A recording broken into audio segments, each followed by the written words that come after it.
Hemos hablado en este espacio sobre lo que está ocurriendo en México con esta suerte de hashtag #MeTooMéxico, todo lo que ha sucedido en los últimos días, que ha sido la publicación de decenas y decenas de denuncias de violencia de género a través de las redes sociales y a través de esto que ha sacudido a medios de comunicación, a la industria cultural, a la industria editorial, al mundo publicitario, al mundo cinematográfico.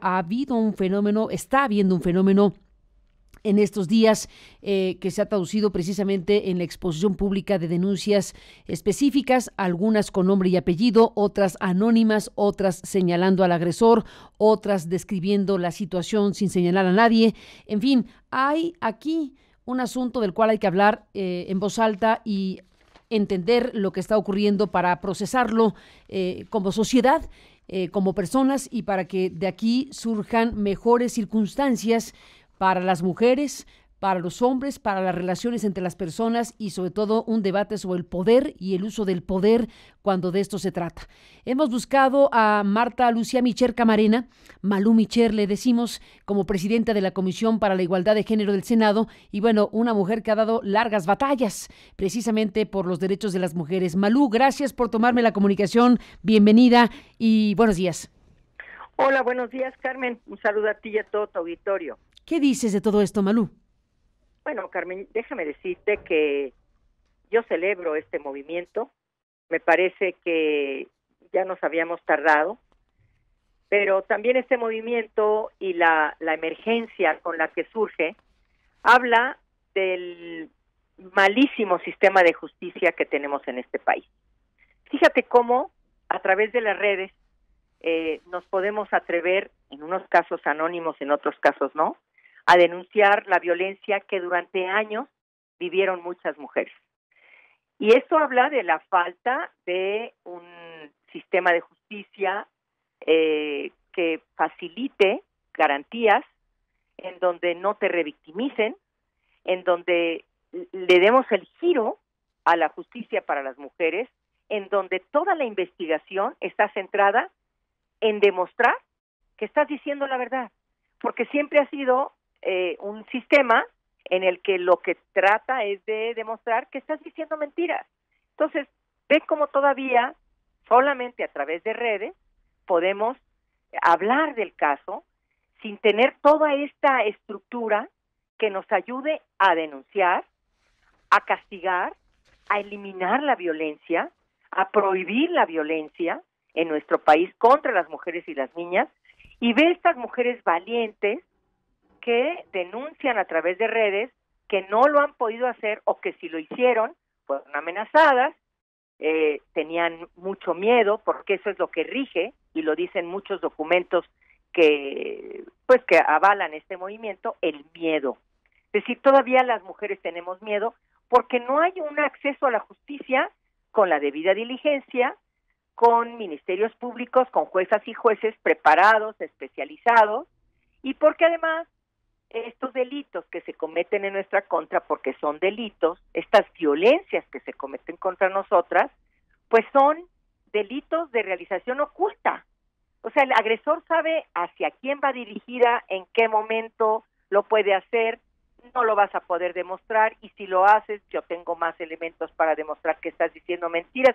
Es decir, este movimiento está poniendo el dedo en la llaga de un sistema de justicia debilitado, misógino, patriarcal, que ha puesto en riesgo la vida de muchas mujeres y por supuesto que no se han atrevido a denunciar. Y además hace una llamada de atención pues al gobierno, en este caso al nuevo régimen que estamos viviendo, para poner atención ante el silencio que han tenido que guardar miles de mujeres. Marta Lucía Micher, bueno, aquí estamos frente a muchas preguntas, desde luego, de cómo procesar el asunto. Yo celebro junto contigo el hecho de que mujeres tomen la decisión y pues asuman lo que significa exponer públicamente circunstancias que pueden avergonzarte, que pueden te pueden hacer sentir mal, que te inhiben todo lo que involucra una circunstancia de esta naturaleza, pero también ya tenemos que empezar a plantearnos qué tipo de situaciones o cosas deberán ocurrir para evitar Claro. efectivamente que estas situaciones que se describen por centenares de casos o por decenas de casos en estos últimos días no ocurran más. ¿Qué tipo de cosas debe hacer un medio de comunicación, una Claro. firma editorial, una agencia de publicidad, una oficina, los lugares en donde las mujeres y los hombres nos desarrollamos en nuestras familias, en fin, los lugares donde hay expresiones de poder y de jerarquía que son el espacio específico en donde se han cometido estos abusos? Yo creo que sí, Carmen. Lo primero que tenemos que hacer es construir todo un sistema de empoderamiento de las mujeres. Las mujeres tienen que identificar la violencia que viven, que ese es el gran problema. El gran problema es que no saben que están siendo víctimas de violencia. Muchas mujeres no saben que eso que están viviendo es acoso o que es hostigamiento. Es decir, cuando hay una situación de estatus, de jerarquía, pues estamos hablando de un hostigamiento. Cuando no lo es, pues estamos hablando de un acoso. Y se juntan ahí el laboral, el sexual. Eso no lo identifican muchas mujeres. Entonces, primero tenemos que crear las condiciones en donde, en un proceso de empoderamiento y el trabajo con las mujeres identifican la violencia que están viviendo. También, por supuesto, hay que hablar de leyes, de protocolos, de reglamentos, de cultura institucional, que eso es fundamental y es un trabajo muy interesante que tiene que desarrollar el Instituto Nacional de las Mujeres, de qué prácticas están absolutamente prohibidas y qué espacios van a tener las mujeres en el ámbito laboral para denunciar. ¿A qué me refiero? Si tú le dices a las mujeres que denuncien en recursos humanos, ya valió. Porque recursos humanos da el pitazo. Oye, ¿qué crees? Fíjate que vinieron a decirnos que tú andas queriendo esto. Es decir, ese no es el espacio. La institución no puede ser juez y parte. Para eso existen las unidades de género en las instituciones y para eso existe también la función pública, que tiene que ser absolutamente imparcial. Ahí tienes que capacitar personal. En el gobierno y en las instituciones universitarias, etcétera, las asociaciones tienen que tener una unidad de género, que ese era el principal objetivo de la constitución de estas unidades. Entonces, tenemos que tener procesos de empoderamiento, procesos de reglamentación, procesos de denuncia, empoderamiento también de las mujeres, no solamente para denunciar, sino para que en donde estén y como estén, ocupen espacios en donde no permitan absolutamente ninguna práctica misógina en contra de ellas y de sus compañeros. Mira, yo siempre me he preguntado algo importante. ¿Por qué las mujeres viven violencia? ¿Por qué los hombres siguen agrediendo a las mujeres?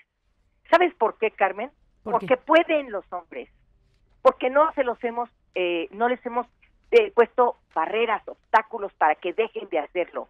Porque la ley todavía está en un nivel de verdad muy frágil para garantizar a las mujeres el acceso a la justicia y a una vida libre de violencia. Entonces, yo sí creo que hay que trabajar muy seriamente en el ámbito legislativo, por supuesto, ahí estamos identificando, por supuesto, qué está pasando con esta ley de acceso a una vida libre de violencias, que lleva 11 años de vigencia y que desde mi punto de vista ha fracasado en algunos temas, y la estamos reformulando, la vamos a reformar, pero también hay que ver qué está pasando en el Ejecutivo, y el Ejecutivo, la responsabilidad que tiene, pues es desde el Instituto Nacional de las Mujeres como órgano rector, desde la CONAVIM y desde las instancias todas, para no permitir al interior de sus instituciones o en las asociaciones o en universitarias o, como bien dices, en el mundo cultural, etcétera, no permitir este tipo de prácticas. Hay que trabajar intensamente y yo personalmente me pongo a las órdenes de todas ellas. Me ha encantado sus comunicados, la valentía con la que lo han hecho, romper el miedo, romper el silencio y claro, estuvieron hartas viviendo esta violencia, muchas de ellas desde muy pequeñas y trabajando al lado de un escritor, un profesor que la siguió hostigando, y tuvieron que guardar silencio. Esa es una vida de verdad de silencio que no podemos permitir y que vamos a seguir insistiendo. Déjame decirte que Olga Sánchez Cordero, la secretaria de Gobernación, con el presidente ahí públicamente presentó una estrategia para atender y prevenir, una estrategia emergente para atender la violencia contra las mujeres y, por supuesto, en el caso extremo del feminicidio.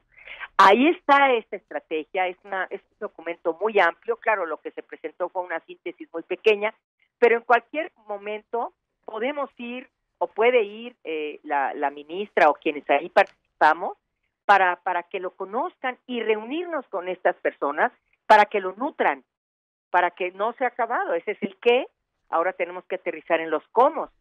Pero de que se está trabajando sobre esta situación de un sistema de injusticia, porque todavía no llegamos a un sistema de justicia, hay que hacerlo, hay que encaminar todos nuestros esfuerzos, porque te digo una cosa, tienen razón.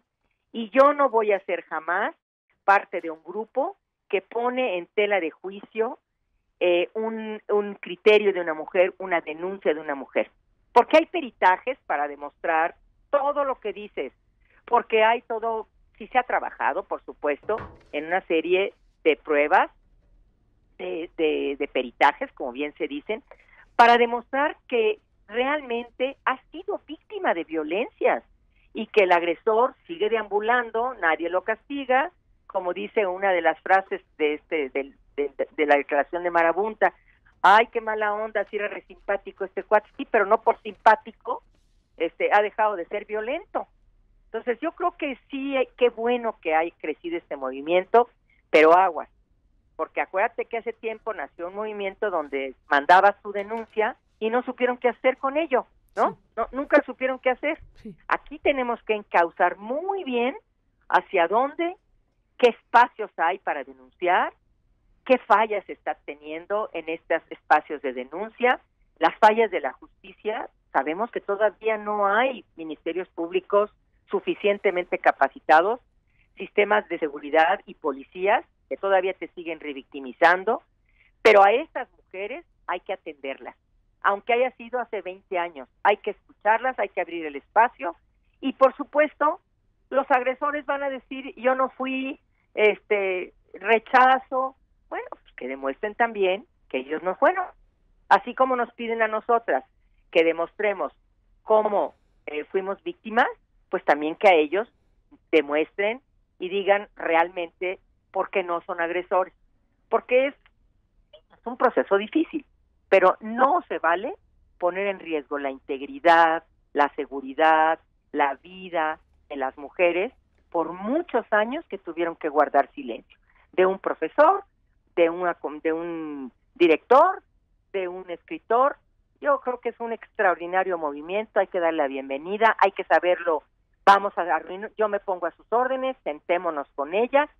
Hay historias que no van a contar nunca más que en redes, que no van a denunciar, pero ya encontraron un espacio. Pero sin embargo, para hacer justicia, sí hay un espacio y hay que darle su debido canal para que se castigue al agresor, para que prevengamos este tipo de acciones, que no nada más son carteloncitos. No. Tiene que ver con una serie de acciones muy importantes del Estado y de la sociedad civil para encaminar todos estos esfuerzos.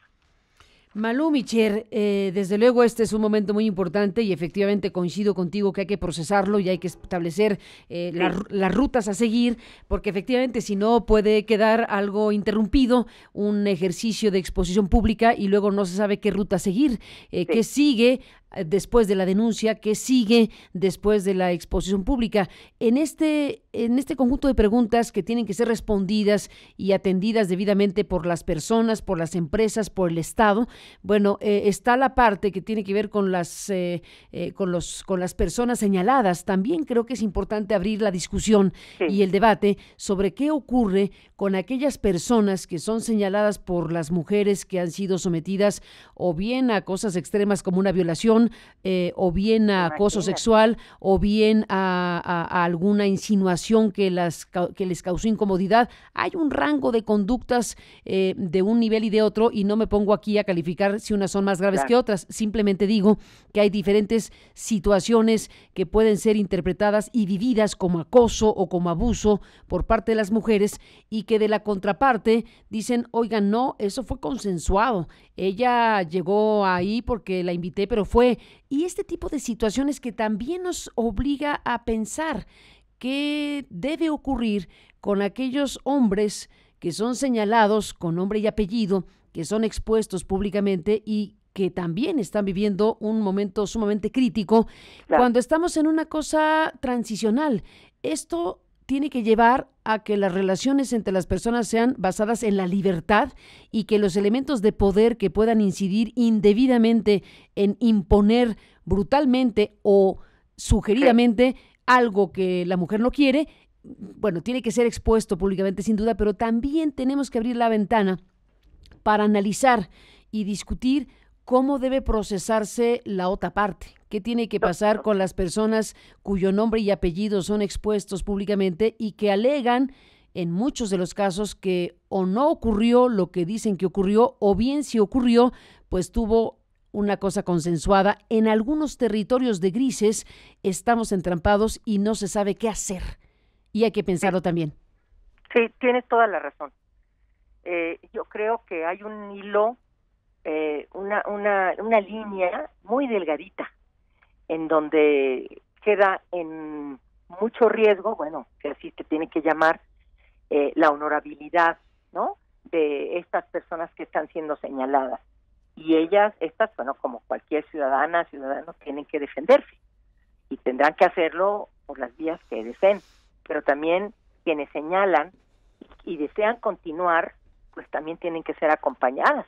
Sí. Y también tienen que saber los canales para continuar con su denuncia, si es que así lo desean hacer, mi reina, porque a lo mejor hay gente que no lo va a hacer nunca, y que un espacio y se va a seguir, y no va a denunciar. Porque las mujeres, mira, Carmen, yo ya después de escuchar las historias que he escuchado, recuerdo que una vez escuché la historia de una mujer de 58 años que fueron abusadas sexualmente por el tío en todas las fiestas de Navidad de la familia durante casi 15, 20 años. Fíjate, claro, cuando quisimos entrar a todo esto, todo el ámbito familiar lo rechazó, el papá nunca escuchó a sus hijas, y después de que se animaron por fin, ya casi con 60 años, se armó un merequetengue al interior de la familia, y ahí lo dejaron ir a este agresor sin nunca poderle decir absolutamente nada. Y de esas historias las que quiera. Lo que te quiero decir es que a veces las mujeres lo que quieren es dejar de vivir violencia. O sea, ya no quiero vivir violencia, yo ya no quiero vivir con esta historia. Yo no sé si la quiero denunciar a esta persona, pero de que quiero liberarme, lo quiero hacer. Entonces hay que buscar como los diferentes canales. Uno es el canal de, ¿sabes qué? Me lo hiciste y ahora sí voy a hablar. Y otro es, me la hiciste y no solo voy a hablar, sino voy a denunciar y voy a seguir los canales necesarios para acceder a la justicia y exigir el castigo. Y otro va a ser simple y sencillamente hablar en un espacio donde no sea el público, como una red social, y decir, yo fui víctima y no quiero que nadie más lo siga haciendo. Es decir, hay diferentes niveles, pues, de canalizar esta situación. Hay muchas mujeres que saben que son públicas y que vivieron vida de agresión y no lo van a poder hacer jamás porque no se quieren enfrentar por miedo, por las razones que tú quieras. Pero yo creo que sí hay que encontrar el espacio para las que sí quieren denunciar, para las que sí quieren seguir, y los agresores pues también que encuentren su espacio para defenderse, en su caso, si es que ellos dicen no haber cometido ningún acto de violencia. Yo de entrada no voy a poner en tela de juicio a las mujeres. Si las mujeres no están diciendo la verdad, pues bueno, ya se verá. Pero de entrada, yo personalmente, discúlpenme, no pertenezco a ese grupo, pertenezco al grupo que le ha dado un giro distinto a la justicia para las mujeres, y es que las mujeres sí nos están diciendo la verdad y vamos a hacer todo para demostrarlo. Pero sabemos que estamos con una estructura pues de justicia todavía pues fincada en la demostración de que nos estás diciendo puras mentiras. Malú Micher, pues estamos en un momento muy importante, hay que seguir hablando del tema con los elementos que pones a la mesa, que son muy relevantes para efectos de lo que tiene que hacerse desde el Estado, desde las empresas, desde las familias y todo lo que acabas de mencionar hace un ratito, además de esta reflexión que compartimos pues en general de un tema tan importante. Seguiremos hablando, si me lo permites, Malú, gracias por tomarme la comunicación. Con mucho gusto, Carmen, y este plan emergente, sí valdría la pena profundizar en él. Yo me pongo a las órdenes de estas compañeras, me pondré en contacto con Lucía Lagunes de CIMAC, que seguramente está muy metida en esto, y con algunas compañeras del gremio artístico para decirles, abramos el espacio, veamos cuáles son los canales, y si nada más es para denunciar públicamente, bueno, bajo su responsabilidad. Pero hay que también abrir otros canales. Y estoy a sus órdenes. Gracias. Sin duda, Malú, pues estaremos siguiendo este plan emergente que planteas y desde luego compartirlo con nuestro auditorio y con quien quiera conocerlo, porque el momento es muy importante para este tema. Gracias por estar aquí. Un abrazo, Carmen. Igual para ti, Malú. Gracias por estar aquí, a la presidenta de la Comisión de Igualdad de Género del Senado de la República.